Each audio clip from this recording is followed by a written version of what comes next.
Dios es bueno, amén. Libro de Mateo, capítulo 21. Ahora sí voy a predicar. Libro de Mateo 21, 28. Amén. Mateo 21, 28. Me gusta predicar sobre las parábolas, porque cuando Jesús dijo la primera parábola, dijo que son los misterios del reino que le han sido dados a conocer ¿a quién? A la iglesia. ¿Tienen todos Mateo 21, 28? Ok, leemos, iglesia. Dice: ¿pero qué os parece? Jesús siempre pregunta, ¿verdad? Un hombre tenía 2 hijos y acercándose al primero le dijo: hijo, ve hoy a trabajar en mi viña. Respondió él, dijo: no quiero.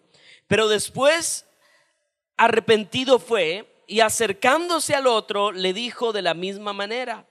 Y respondiendo él dijo: sí, Señor, voy. Y no fue. ¿Cuál de los dos hizo la voluntad de su padre? Vamos a ir interpretando esta parábola. En primer lugar, esta parábola corresponde a los días final del ministerio de Jesús. Jesús había entrado a Jerusalén y esta parábola se la está contando a los líderes religiosos. ¿Qué es lo que a uno le viene a la cabeza cuando le hablan de líderes religiosos? Están asustados. Por eso hay que vivir limpiamente, porque la vida se va en un abrir y cerrar de ojos. Yo tengo un trauma, suena un coso de eso y yo soy el primero que va a gritar. Yo una vez estaba en un campamento y me invitaron a predicar y le dieron habitación a todo el mundo. Y yo dije, bueno, como soy el predicador, me hicieron una suite. Me dieron una colchoneta y me dijo el pastor: pastor, es que yo sé que usted me va a entender. Yo no era pastor en ese momento. Me dijo: yo sé que usted me va a entender, es que no tengo más cuarto. Usted y yo vamos a dormir en la sala. Yo dije, bueno, Señor. Y durmiendo a medianoche, ¿verdad? Yo siento que algo me caía aquí y abro los ojos y era un perro Rottweiler. Yo no llamé al Señor, yo llamé a mi mamá. Yo digo: ¡ay, mi madre! Yo veía que la boca de ese perro era más grande que mi cabeza. Uno también se asusta. Regresemos a la parábola. Así que Jesús, cuando está hablando de esa parábola, está diciendo a los líderes religiosos: ustedes que son los que guían al pueblo, se supone que conocen a Dios, ustedes no han hecho la voluntad de Dios. Así que la parábola tiene que ver con 2 grupos de personas, con 2 hijos. Es una parábola sencilla, es una historia familiar. Un hombre que tiene 2 hijos, tiene una viña y le pide al primer hijo que vaya a trabajar. Y el primer hijo que dice que no. Pero lo que dijo con sus labios no fue lo que hizo con sus acciones, porque finalmente terminó trabajando, ¿cierto que sí? Y el segundo hijo dijo sí, pero sus acciones hicieron todo lo contrario a lo que dijo. No fue a trabajar. Así que a este grupo de parábolas se le conoce como las parábolas de la separación. El hijo que dijo que sí y no fue, la traducción correcta es que es la nación de Israel.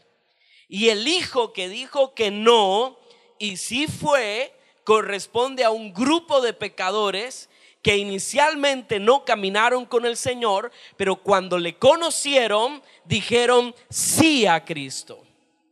Así que esta parábola tiene varias intenciones. El primero es hablarnos acerca de la obediencia, porque dice, Jesús hace una pregunta: ¿cuál de estos 2 hizo la voluntad de Dios? Y yo quiero preguntarle a usted, ¿qué es la voluntad de Dios? Todo el mundo habla de la voluntad de Dios, pero ¿qué es la voluntad de Dios, iglesia? La voluntad de Dios está en el Padre Nuestro. Decimos: Padre nuestro que estás en los cielos, hágase tu voluntad. Pero lo que nosotros entendemos a veces como la voluntad de Dios es un grupo de cosas, de ideas que hacemos y oramos y le decimos: Señor, tú tienes que hacer esto, toca a Julano que se convierta y que esto me salga bien, y cuando yo entre haya tu gracia. O sea, ya le armamos el paquete a Dios. O sea, ya nosotros vamos resueltos. La voluntad de Dios se descubre cuando se tiene una amistad con Dios. ¿Y cómo sabemos cuando la gente tiene una amistad con Dios? Sencillo, ora. Porque la oración es el encuentro más íntimo que tiene un creyente con Dios, porque la oración es el momento cuando nos encontramos con Dios cara a cara. O sea que, ¿dónde descubro la voluntad de Dios? Con la oración. Si yo no hablo con Dios, no voy a saber lo que Dios quiere. Así que Jesús está diciendo que la actitud de estos muchachos es un contraste. Están en igualdad de condiciones, ambos son hijos, los dos reciben la misma petición de ir a trabajar. ¿Qué fue lo que cambió en los dos hijos? Diga conmigo, la decisión. La decisión. Ambos fueron incoherentes entre lo que dijeron y terminaron haciendo. Nuestras acciones siempre serán más importantes que nuestras confesiones. Sencillo. Si confesares con tu boca que Jesucristo es el Señor, serás salvo. Pero arremata diciendo, y si creyeres en tu corazón. Es decir, la confesión debe volverse la realidad del corazón. Así que la voluntad de Dios tiene que ver con tomar decisiones en la vida. Hay alguien que dijo, nuestros hechos gritan tan fuerte que no dejan oír lo que hacemos. Hay mucha incoherencia hoy. Vamos a poner unos cuantos ejemplos para ubicarnos. La gente dice que sigue al Señor Jesús, pero no viven como cristianos. ¿Aló? Yo no concibo, no lo encuentro en la Biblia. Y la gente conoce más a un Dios que se parece a la lámpara de Aladino que a la Dios que está en esta Biblia. No sé de dónde salió la idea que un billete, y no puede ser de cualquier denominación, en este me expulsarían de otra iglesia, que un billete, óigase bien, me abre el cielo. ¿Usted ha oído eso? Que un billete puede traer tu milagro esta noche, esta mañana. Que un billete puede cambiar a tu hijo rebelde. O sea, le estamos diciendo a la gente que el dinero compra todo y que aún Dios lo compra el dinero. Había un mago que se convirtió en la iglesia primitiva y yo me había preguntado por qué eso le había pasado a un hombre del nivel de Pedro. Un hombre mago se convirtió y dijo, ya no quiero ser más mago, ya no quiero ser más hechicero, porque no era un mago de carticas, era un mago de hechicería, sino que quiero seguir a Jesús. Y se puso al pie del apóstol Pedro. Pedro tenía tanta unción que cuando caminaba y se veía su sombra, los enfermos eran sanados. Predicaba y se convertían 3,000 personas. ¡Qué unción! De ese tipo de gente es el que nos tenemos que rodear. De árboles que den buena sombra. De gente que nos proyecte a Dios, no carnales. Y Simón un momento le dice, hermana, a Pedro, Pedro, ¿cuánto vale la unción, el power que tú tienes? El king que tú tienes. Te doy dinero para que me des esa unción. Y Pedro dijo, tú y tu dinero que perezcan. Porque el don de Dios no se compra con dinero. Aleluya. Tiene usted que saber esto. ¿Usted qué le va a ofrecer a Dios si hasta el aire que respiras es de Él? ¿Sabe qué abre el cielo? Un corazón humilde nunca lo despreciará Dios. Aleluya. Un corazón humilde es el que abre el cielo. Pero cuando usted camina con Dios, Usted ni siquiera espera que venga la ofrenda, porque usted sabe que el reino de Dios necesita avanzar. Y así que entre más Dios le da, usted más le da a Dios, porque Dios es su motivante para dar. Porque el dinero es un medio, no un fin.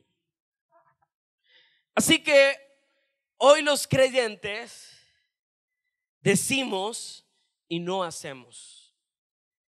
Eclesiastés enseña de la gravedad de hacer promesas que no vamos a cumplir.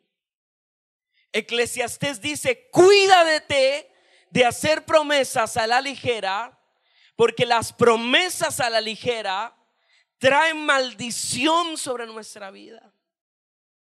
Y la gente, como aprendió a adorar al Dios de la lámpara de Aladino, cuando está orando dice: Señor, si tú me haces ese milagrito, no hay domingo del año que yo no voy a ir.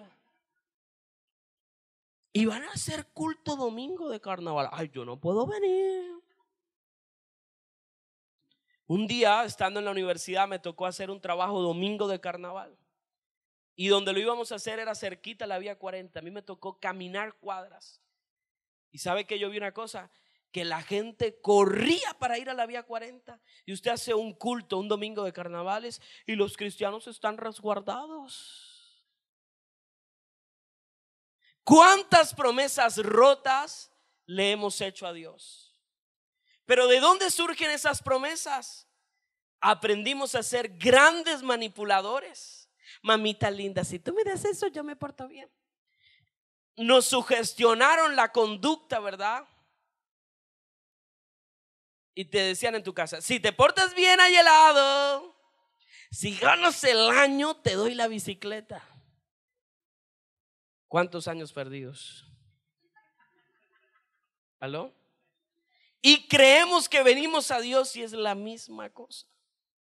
Querido, Él es el dueño de todo. Él pone las condiciones, no tú ni yo. Y Jesús dijo una palabra fuerte, muy fuerte: este pueblo de labios me honra, mas su corazón está ¿qué? Lejos de Dios. Hoy somos pura emoción. Venimos a un culto: ay, el Espíritu Santo me tocó. Y salen de aquí y son igual de vulgares, de desleales, corruptos como el sistema. Ay, si ellos lo hacen, yo también, pastor. Se sabe que estamos en la carne.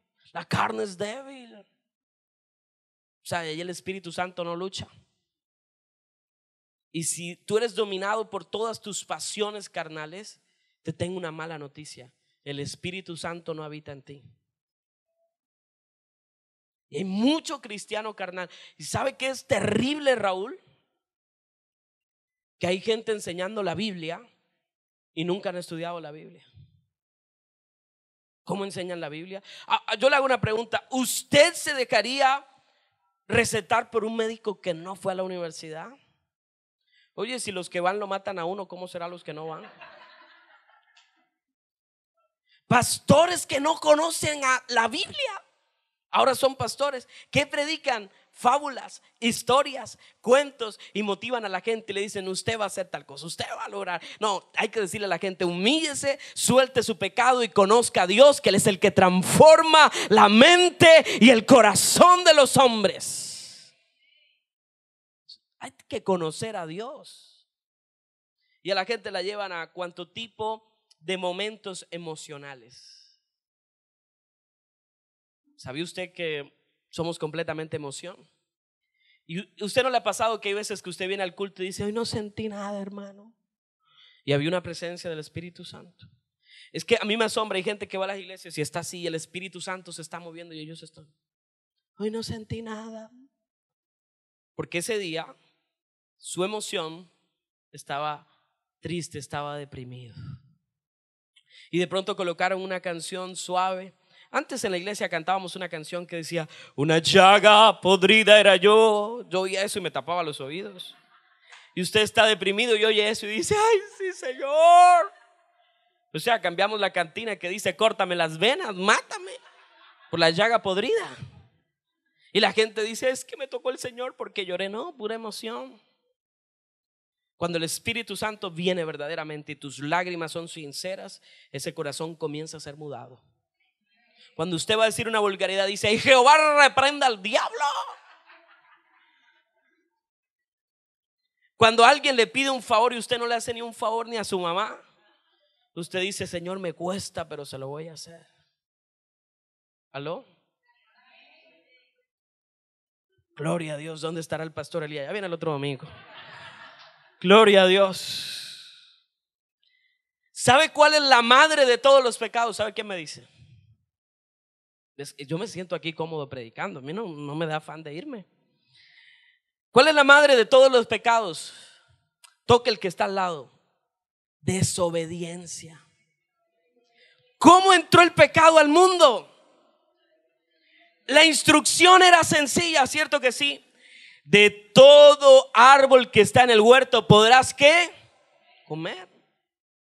Menos del árbol de la ciencia, el bien y el mal. ¿Era sencilla o no era sencilla la instrucción? Hay dos tipos de cristianos cuando oyen esto. Dicen, ay, hermano, ¿para qué se comió esa manzana? Ahora me toca trabajar. Te tengo malas noticias. Dios, antes de crear al hombre, dijo, no hay quien labre la tierra. Es decir, que el trabajo no es un castigo. Así que los flojos a trabajar. Porque el que no trabaje, a ver, ¿qué es lo que Dios bendice? El fruto de tus. Si usted no hace nada, ¿qué va a bendecir Dios? Eso no lo dicen en otras iglesias. Pero lo dice la Biblia. Punto. Estamos predicando la Biblia. Y tampoco es cierto, ¿verdad? De que, ay, ¿por qué Dios fue tan malo que puso ese árbol ahí? Dios los tentó. No. Porque usted se puede ir de la iglesia y hace lo que le da la gana, porque Dios le respeta su libertad. Alguien una vez me dijo, ay, pero Dios nos hubiese dado la oportunidad a nosotros de elegir y escogió a Adán. Adán representaba lo que nosotros íbamos a hacer. Así que usted también se iba a comer la manzana. Decisiones. Así que ¿cuál es la madre de todos los pecados? La desobediencia. Cuando yo desobedezco, no estoy haciendo la voluntad de ¿quién? De Dios. Y esta es una generación de corazones que rebeldes. Hoy a la gente usted no le puede decir nada porque ellos creen que tienen siempre la razón. No hay humildad para recibir la exhortación y la corrección. Gente que usted le dice algo y siempre lo está justificando. Dice, en esta iglesia no hay amor, así que me voy para otra. Primera de Samuel, no lo busquen, se lo voy a leer para que no se lo olvide. Primera de Samuel 15:23, mire lo que la Biblia dice acerca de la desobediencia.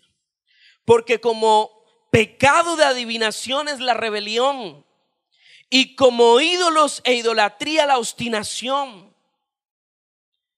Por cuanto tú desechaste la palabra de Jehová, Él también te ha desechado para que no seas rey. Voy a volverlo a leer. Como pecado de adivinación es la rebelión, y como ídolos e idolatría la obstinación. Dios está diciendo que la adivinación, que es un pecado delicadísimo porque tiene que ver con alguien que practica el ocultismo, alguien que es rebelde, su pecado es igual a alguien, ¿verdad?, que practica el ocultismo. Y dos, está diciendo que la obstinación es igual a la idolatría. ¿Qué es la obstinación? Dios te está diciendo, por allí no es, y tú dices, por aquí es. Una cosa es la perseverancia y otra la obstinación. Hay novios que saben con lo que se van a casar y dicen, es que es un sacrificio que Dios me ha pedido. Eso es obstinación. Por Dios, si no te vas a la cruz de Cristo, te vas a echar a otra encima. Por Dios, este mundo está al revés.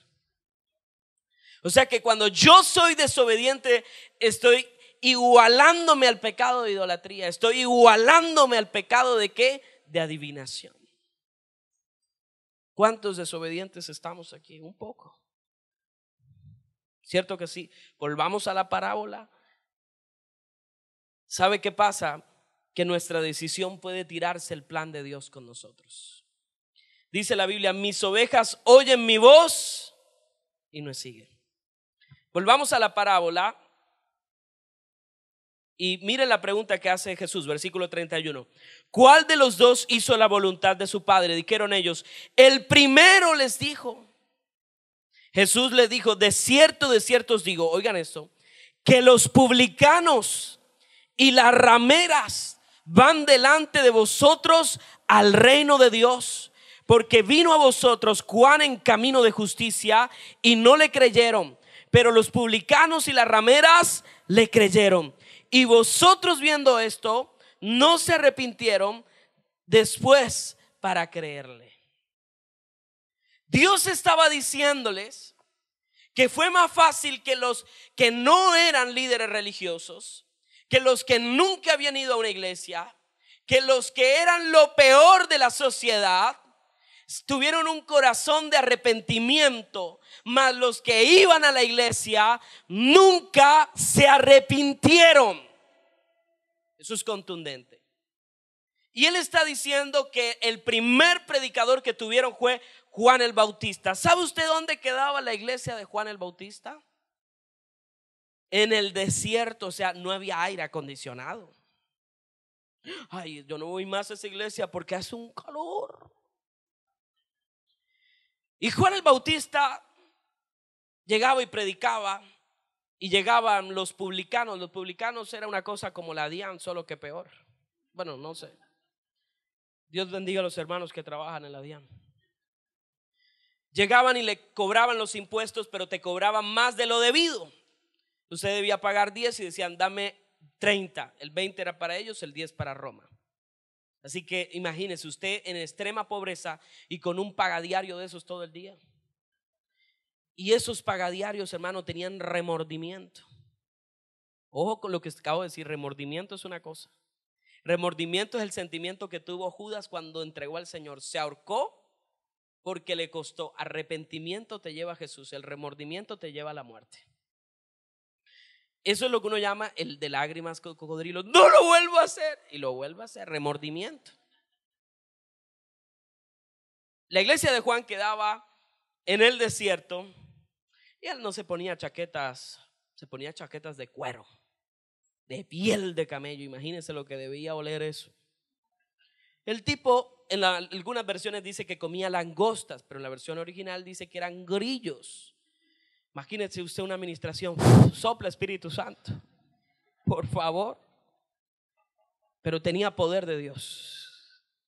Y llegaban los publicanos y el hombre se les paraba y decía: gloria a Dios, Señor, estos diezmadores que me mandaste. Ahora sí vamos a construir los proyectos. No, decían: ustedes, los publicanos, no cobren más de lo debido. Por acá estaban los soldados romanos que tenían el poder de quitarle la vida a Juan el Bautista. También iban a oírlo. Y le decía a los soldados romanos: ustedes no abusen de la autoridad. Y le decía al pueblo: oh, arrepiéntanse porque el reino de los cielos se ha. Ese era el mensaje de Juan el Bautista. Y también iban los fariseos y los saduceos a oírlo. ¿Y saben qué les decía Juan? Oh, generación de víboras, ¿quién les enseñó a huir de la ira venidera? Yo no vuelvo a esa iglesia. Uno diría: tronco de calor que hace ahí el man con esas pieles hediondo. Y va uno y puro palo, ahí no hay amor de Dios, diría uno. Pero era la voz de Dios en esos días. Hoy no nos gusta que nos hablen así. Tampoco nos vamos a poner, porque eso fue un momento de Dios. Así que esta parábola habla de que hay decisiones que nos llevan al lugar correcto, que es la voluntad de Dios. El reino de los cielos es para los arrepentidos. El Señor les estaba diciendo: hay lugar en el cielo para los publicanos y las rameras, porque ellos se arrepintieron, y el cielo es para los arrepentidos. No los que dicen: oh, gloria a Dios, Jesús, te amo, y con sus hechos, sus actos, niegan de manera sistemática y frecuente al Señor Jesús. Hola. Nuestra vida está hecha de decisiones. Nosotros somos lo que hemos decidido. Nuestra vida es el resultado de nuestras decisiones. Tú vives hoy, eres hoy lo que hace años, días, horas decidiste. Y en la vida entendemos el poder de una decisión. Y Jesús le estaba diciendo a los religiosos: la decisión más importante que ustedes pueden tomar en su vida es arrepentirse. Y eso es lo que yo quiero llamar decisiones trascendentales. Por ejemplo, cuando uno está joven hay unas decisiones trascendentales como: ¿qué voy a estudiar? Porque el definir qué voy a estudiar va a definir lo que voy a hacer o a lo que me voy a dedicar el resto de mi vida. Mire usted, el trabajo es tan importante. El trabajo nos genera disciplina, nos genera sujeción y nos da propósito de vida. Recuerden lo que les dije ahorita, que el Señor, cuando dijo que no había hombre que labrase la tierra, la traducción de la palabra labrar es servir. ¿Sabía usted que usted con su trabajo también sirve a Dios? Quien es un maestro de profesión se dedica a enseñar, ¿verdad? Lo que hace es servirle a otro grupo de personas para que adquieran un conocimiento. Un médico sirve a otras personas para que sus vidas puedan ser mejoradas. Un ingeniero puede construir casas para que vivan personas, o puentes que también se caen. Pero de alguna manera todo lo que nosotros hacemos sirve a los demás. Y fíjense ustedes que el trabajo es tan importante que los políticos, por ejemplo, en Colombia se apoderaron de dos cosas que definen el crecimiento de una persona: del trabajo y de la tierra. Los políticos, ¿verdad?, sustentan sus maquinarias en que se apoderan de las entidades estatales que producen contratos y te dicen: si no me pones tantos votos, no te renovamos el contrato. Y se han apoderado de la capacidad de trabajo de las personas. Y si tenemos una sociedad que no trabaja, ¿verdad?, vamos a tener una sociedad con problemas, porque es una sociedad que no va a poder hacer nada, una sociedad sin sentido de vida. Y luego se apoderaron de la tierra, y es todo este conflicto que hemos vivido, pero no quiero detallar allí. Una segunda decisión trascendental en la vida es: ¿con quién te casas? Como uno se equivoque en esa decisión, le toca vivir con la equivocación toda la vida. Y a mí me dicen: pastor, ¿y usted cuándo se va a casar? Las mejores cosas de la vida toman tiempo.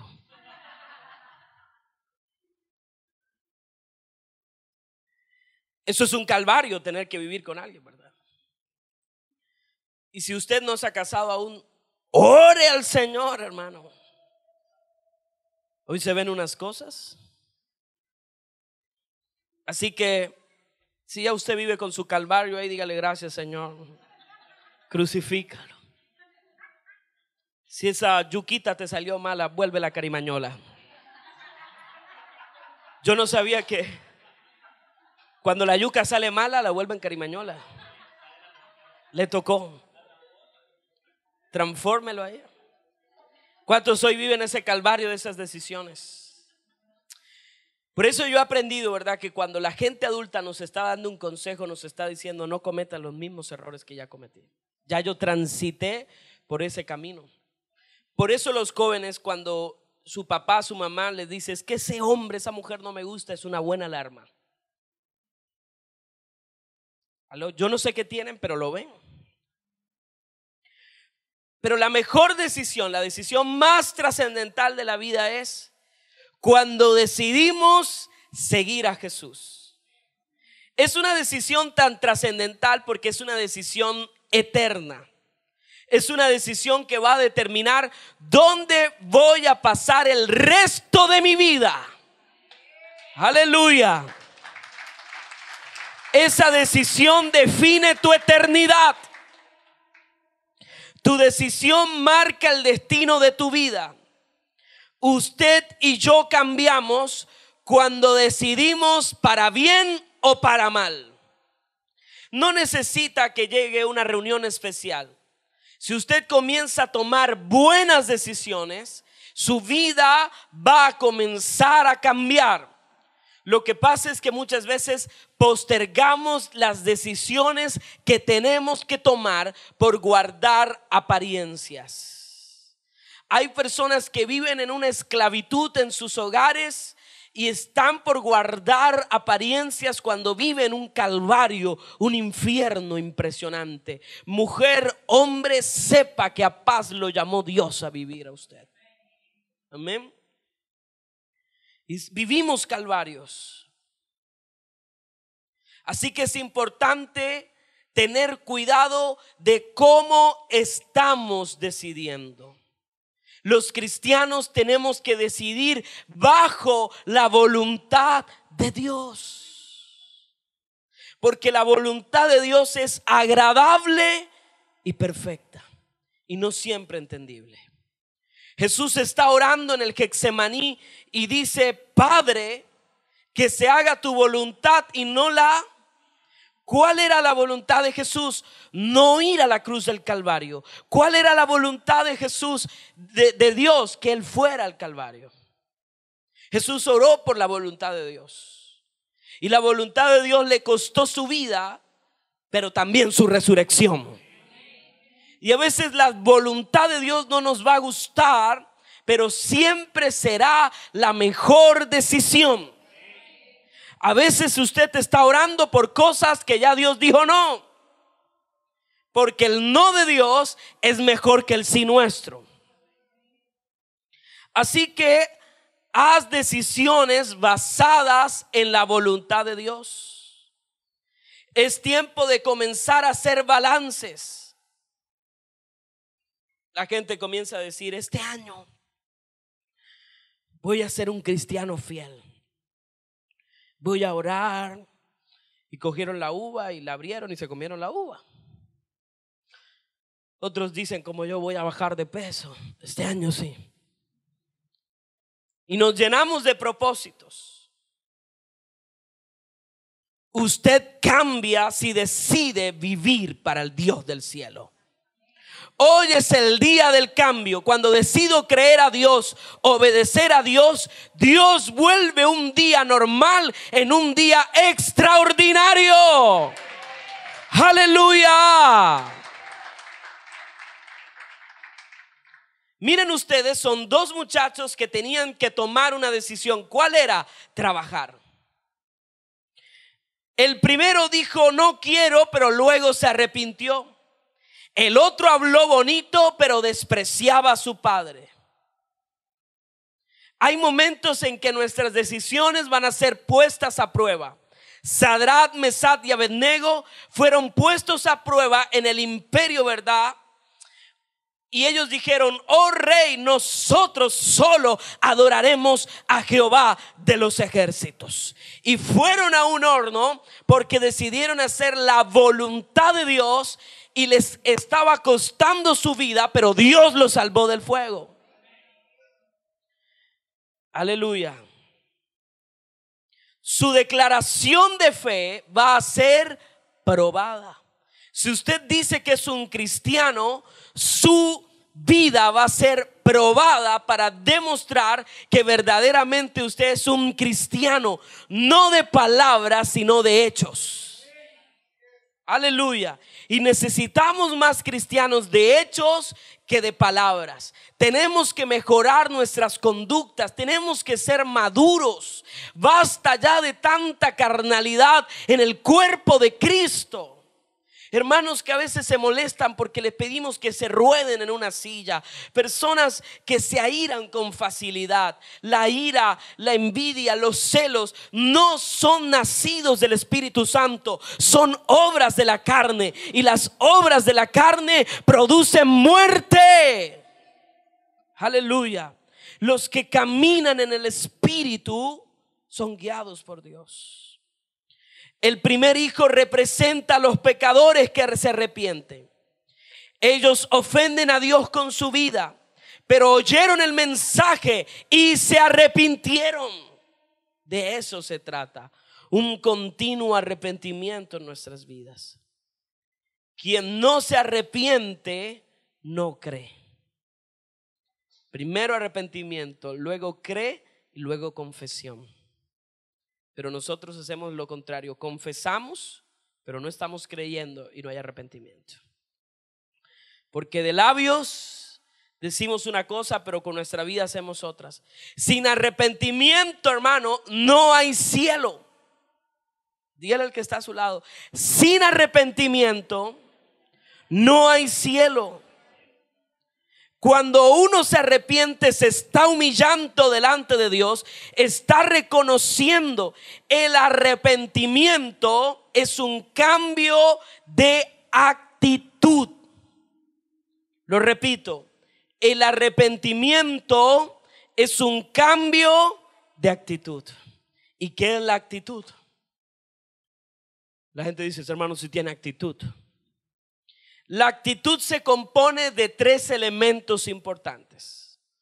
Uno, la actitud tiene pensamiento, sentimiento y tiene una conducta. Yo primero pienso, luego siento y luego actúo. ¿Cierto que sí? Usted de pronto alguien lo pisó y le pidió disculpas y usted dice, que sin querer queriendo, ya usted tiene un sentimiento de ira. ¿Cuál va a ser su conducta? Se va a vengar. Actitud. Por eso el arrepentimiento es una actitud. El que conoce a Jesús cambia su manera de vivir, cambia su manera de pensar. Jesús nos salva de nuestros pecados. Jesús quiere sacarte de tu pecado. Y comienza el Señor a renovar nuestro pensamiento. Cuando nuestros pensamientos son renovados, ya no va a haber en nosotros agendas ocultas y el hacer mal. ¿Cuántos hemos vivido amargas experiencias de personas que creemos que son creyentes? Y decimos, es que se veían tan nobles, tan buenos. Y hemos tenido abusos espirituales, maltrato de líderes o de personas. Y vivimos toda la vida convencidos que eran primos hermanos de Jesucristo. ¿Aló? En primer lugar, somos personas de carne y hueso, ¿verdad? Pero tenemos que procurar que nuestra vida sea, hermanos, sin manchas, sin hipocresías y sin mentiras. La mayor obediencia es creer en Jesús, el que te quiere sacar del pecado. Si confesares con tu boca y creyeres en tu corazón, serás salvo. Amén. Así que Jesús vuelve a hacer la pregunta esta mañana: ¿qué decisiones estamos tomando? En la vida hay 3 tipos de decisiones. Decisiones que nos hacen avanzar, decisiones que nos hacen quedarnos en el mismo lugar y decisiones que nos hacen retroceder. ¿Qué tipo de decisión estamos tomando en la vida nosotros? Tomar decisiones cuesta, sí. Y hay gente que las decisiones la echa a la suerte. Gente que puede cambiar su hoy con una decisión y dicen, estoy llorando, hermano, que sea la voluntad de Dios. Y bajo ese argumento nos pasamos la vida bajo el mismo yugo, cuando una decisión puede ser la puerta de nuestra libertad. arrepentidos y convertidos porque el reino de los cielos se ha acercado.